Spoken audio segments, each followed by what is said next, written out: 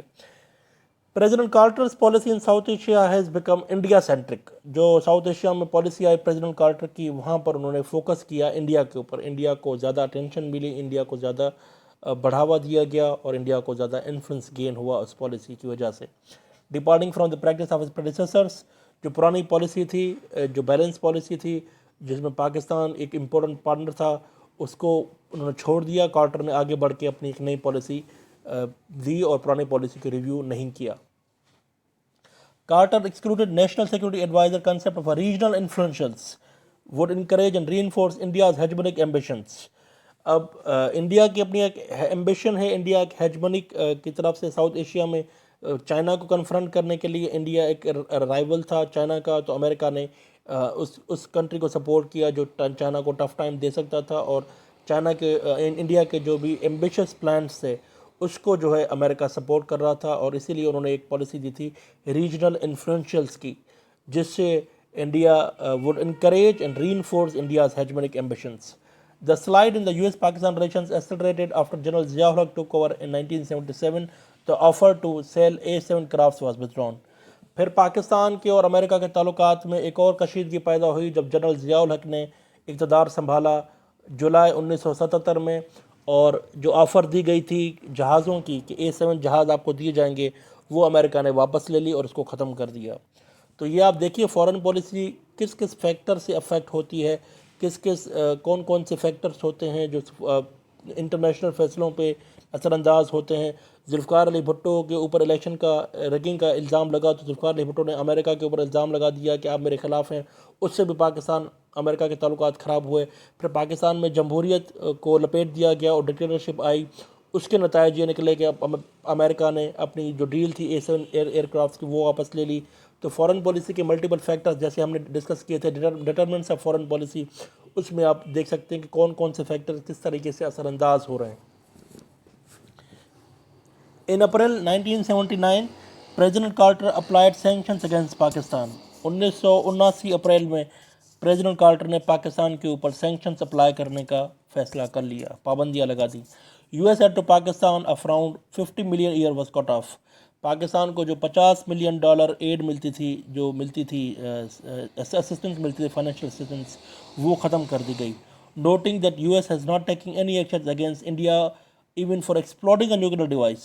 اور انڈیا کے خلاف کوئی بھی فیصلہ نہیں کیا گیا، حالانکہ انڈیا نے اپنا جو نیوکلر بم ہے وہ ایکسپلور کر چکی تھی، وہ دھماکہ کر چکا تھا، اس کے باوجود انڈیا کے خلاف کوئی بھی فیصلہ نہیں کیا گیا اور پاکستان کے اوپر پابندی لگا دی گئی، اور $50 ملین کی ایڈ جو ہے وہ روک دی گئی پاکستان کے خلاف 1979 میں۔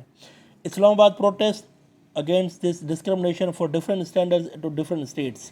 پاکستان نے شکایت لگائی انڈیا کی مختلف ممالک کو کہ یہ ڈیول ڈسکرمنیشن ہے، but it invoked no sympathy at the time, لیکن وہاں پر پاکستان کو کوئی بھی ہمدردی نہیں ملی۔ اس کی وجہ کیا تھی؟ اس کی وجہ یہ تھی کہ پاکستان میں ڈکٹیٹرشپ آ گئی تھی، پاکستان اب ایک جمہوری ملک نہیں ہوتا۔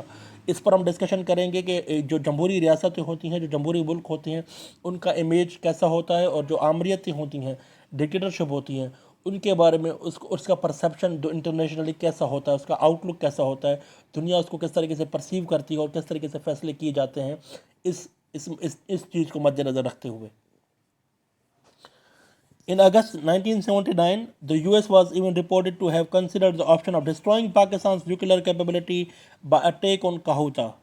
1979 اگست میں یہ رپورٹ آئی کہ پاکستان کے جو نیوکلر کیپیبلٹی ہے، جو کاہوٹا میں پاکستان بنا رہا ہے یا اس پہ محنت کر رہا ہے یا کام کر رہا ہے، امریکہ نے یہ فیصلہ کر لیا ہے کہ اس کو ڈسٹروائے کر دیا جائے، اس کو ختم کیا جائے اور اس کے اوپر اٹیک کیا جائے۔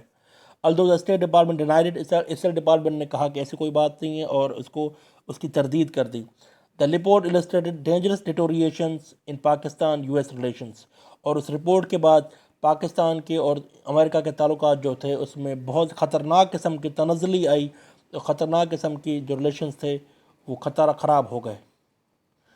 As U S continue to pressure on France, جیسے ہی امریکہ کا پریشر فرانس کے اوپر بھی بڑھ رہا تھا کہ آپ ان کو پروسیس پلانٹ کی جو ٹریڈ آپ نے جو ڈیل سائن کی ہے وہ واپس لے لیں. In 1978, President of France decided to renege on the reprocessing plant contract, inflicting colossal damage to Pakistan's nuclear program. France کے جو صدر ہیں 1978 میں، ان کا نام میں نے نہیں لکھا، تھوڑا سا مشکل ہے، پروننسیشن میں پرابلم ہے. 1979 میں جو فرانس کے صدر ہیں انہوں نے یہ فیصلہ کیا کہ یہ جو کانٹریکٹ پاکستان کے ساتھ ہمیں ڈیل کیا ہے یہ ختم کیا جائے، یہ معاہدہ ختم کیا جائے. اس سے پاکستان کی جو نیوکلیر پروگرام ہے اس کو بہت زیادہ شدید قسم کا نقصان ہوا. By then, Pakistan had already paid $100 million to French supplier of equipment. Pakistan $100 million already pay کر چکا تھا فرانس کو. More than a decade later, France agreed to partially compensate Pakistan for the losses. 10 سالوں کے بعد 1978 کے بعد 1988 تک فرانس نے وہ پیسے جو ہے واپس کرنا شروع کیے، اور انہوں نے کہا کہ آپ کا جو نقصان ہوا ہے اس پر ہم جو ہے آپ کا نقصان جو ہے اس کی ہم بھرائی کریں گے، اس کو ہم جو ہے اپنا حساب کتاب آپ کے ساتھ ٹھیک رکھیں گے.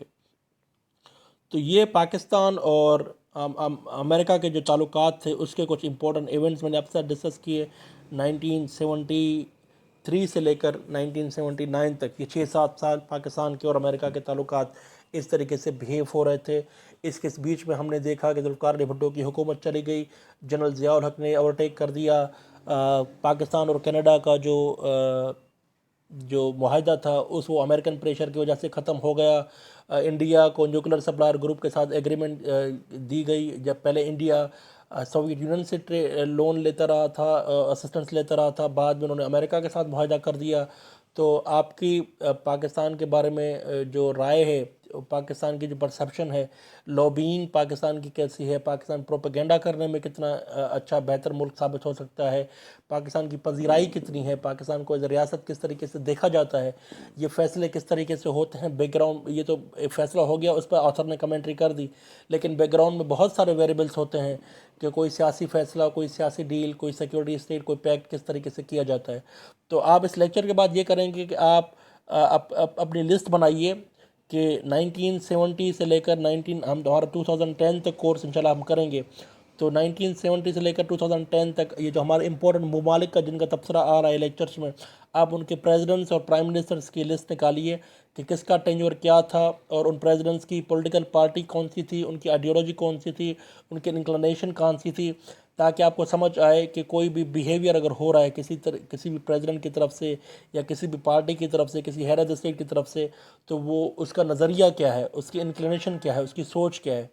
تو جیسے میرا اس میں آپ کو جو لیکچر 2 میں نے دیا تھا، modern ideologies and its effect on the foreign policy, اس پر آپ دیکھ سکتے ہیں کہ جو پریزیڈنٹ وہ سوشلسٹ ہے، کیپٹلسٹ ہے، کمیونسٹ ہے یا لبرل ہے، جو بھی ہے وہ آپ اس طریقے سے کیجیے گا. تو یہ ہمارا چیپٹر 9 ہے، آگے ہم دیکھیں گے اس کے بعد. Thank you.